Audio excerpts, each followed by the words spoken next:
This was the opening of Currents 39 LaToya M. Hobbs Carving Out Time exhibit at the Milwaukee Art Museum, a collection of 5 carved woodings and their prints.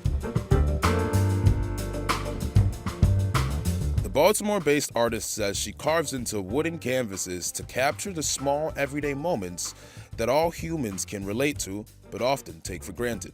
I really like how you included your husband, showing how he's involved with the children, showing how he's involved at dinner time. With Carving Out Time in particular, the piece that's on display right now at the Milwaukee Art Museum, I describe that work as a portrait of my day, so giving you a look into my everyday life as a mother, wife, artist, educator. And it really is to kind of give people a connection to this like everyday lived experiences that sometimes I feel like we take for granted. This piece is a part of a larger series titled Salt of the Earth, and so I'm kind of personifying women as salt. Primarily thinking about salt as a preserver, so thinking about the role that we play and how we preserve our family, our culture, and community.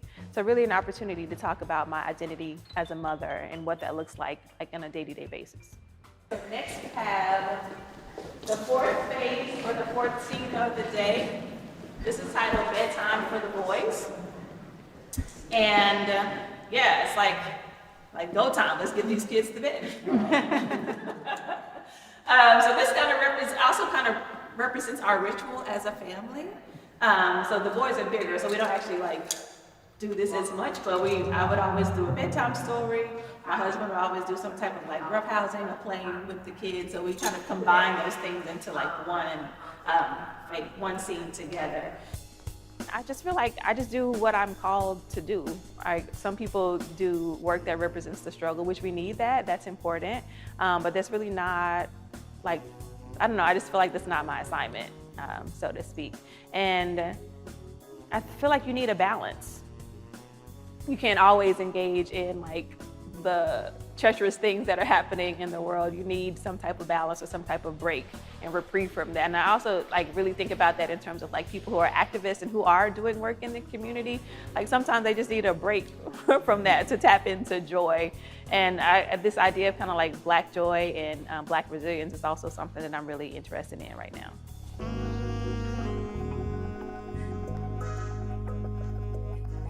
It took some time to carve out time, with each wood canvas requiring about 3 months of work.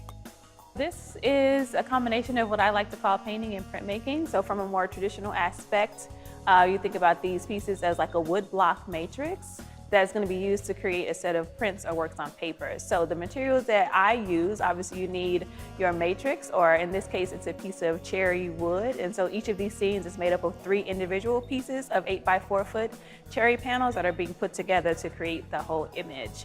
I normally start by painting those wood surfaces black, just like a flat black paint.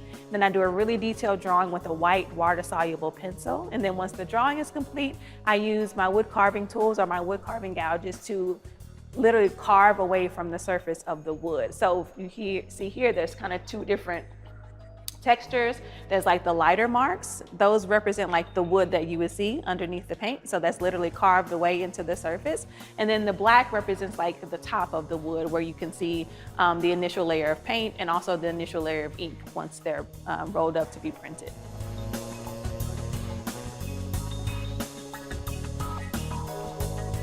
The pieces were acquired by the Milwaukee Art Museum in December of 2023, and the museum is hopeful they will remain a part of the museum's permanent collection.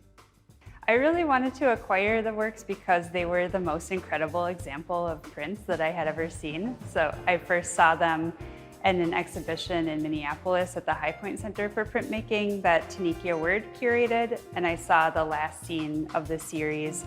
And I had never seen anything that large or that technically skilled, where LaToya makes all these marks that really convey texture and tell the story so effectively.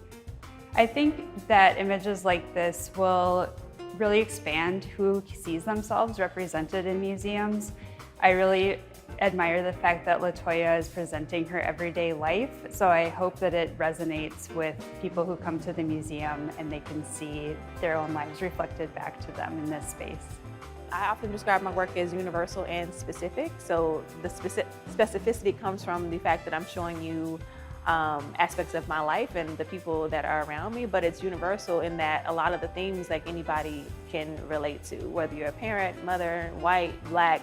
I feel like the work, like my blackness is not a barrier for you to be able to relate to my work.